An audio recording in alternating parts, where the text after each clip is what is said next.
A first-year lawyer discovered her boss was stealing hundreds of thousands of dollars from families going through divorces. She had $40,000 in student loans. This was her dream job at the most prestigious firm in the city. Exposing him meant losing everything. For months, she secretly copied fake billing records, late nights, heart-pounding every time someone walked by her desk. She knew what it would cost her. She reported him anyway. He was disbarred immediately. She was fired the same day. But something unexpected happened.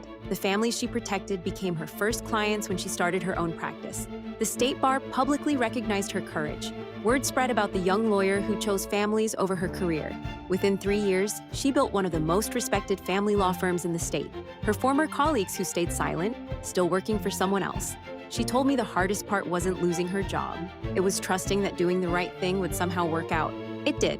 Not immediately, but completely.